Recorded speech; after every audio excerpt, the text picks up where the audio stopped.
kind of segues into what I was going to say. Maybe it doesn't.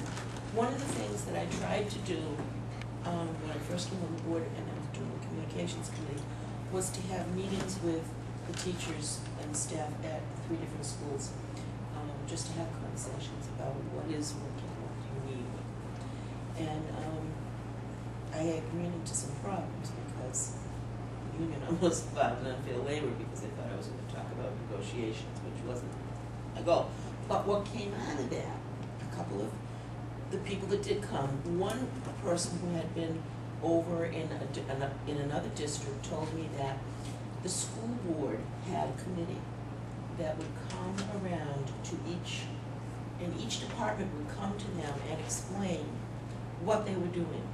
It was kind of like the school would be there, and you know, the English department in the high school would come up and say, these are the courses we're offering, this is some of the things we're trying, this is the blah, blah, blah. But phys ed department, the art department, the, you know, grade 1, I mean, it took a long time to get through each each department.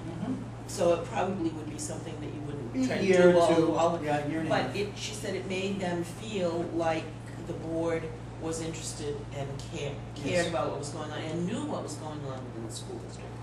Another thing that came out from that was the recommendation that perhaps we have a teacher representative on the board, like we have a student representative on the board, someone who could come to us with little items of interest and knowledge as the student does, that would keep a line of communications open. Because you're right, Rich, it is all on the teachers, and if the teachers are feeling that no one's hearing them, it's a very difficult job. And I think we could improve student achievement tremendously just by Do you think we're ready to for our that, teachers. or do we have to create a little more on the culture before we have that happen? Well, perhaps it has to have a little bit more development, but it should be a goal we're working toward. I really would like to see it, because they do, you know, they do care about the kids. They do understand the learning issues and that are out there that are preventing success. That's a good suggestion. What I would like to see myself is I would like to see us to have a goal, a vision. So we have a vision. We have to get that vision into the administration, to the teachers, and to the kids, so you know exactly what we want to do, and then you can sit down. When they understand our goal, then we can sit down with them. Okay, great. What is preventing you from reaching these goals?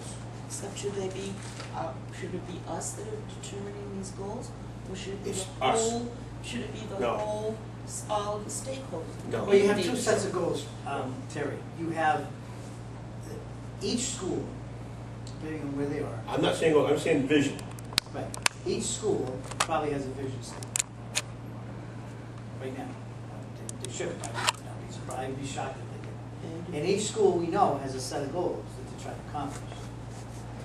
The question is, those are supposed to support the vision of the district, which is created with the school board and the administration.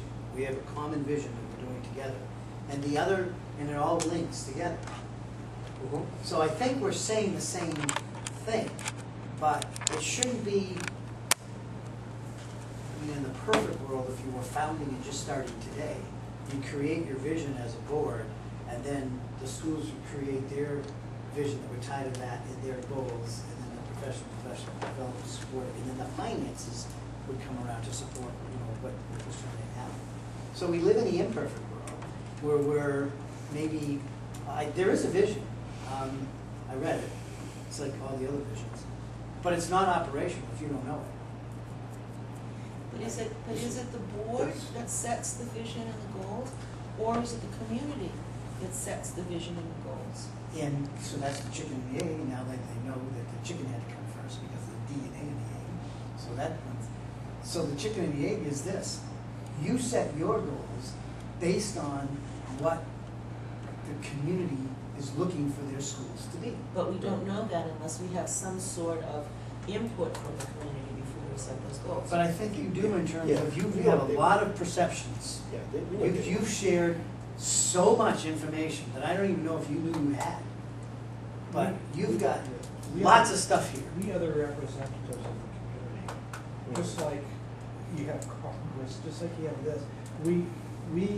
They have elected us, good or bad, to represent them and make these decisions. We can't always be going back to them and say, how should we vote? We have to rely on our common sense, we have to rely on our judgment to do that. I mean, how can you get the community to stand behind us and get excited about the school when we don't know where we're going as a district? We're just kind of floundering around, and the community, every now and then something comes up, a scandal comes up, they get PO'd at us, they cut off funding, they do. If we have a vision, whatever that vision is, and we can get the community excited about the vision so that they are supporting it and saying, wow, this is where we're going, this is what we're doing, and we say, we need this to get to that, okay? And they are all in agreement with us. Then we have a real good chance of succeeding, because we've got the community behind us, and they're willing to spend the money to support that vision. But right now, we don't have anything. All we have is school, a building, teachers, principals, the school board. There is a vision, but obviously if you don't know it, I don't know it. it's not. But we're not it's selling not it. We're not Right, selling. Exactly.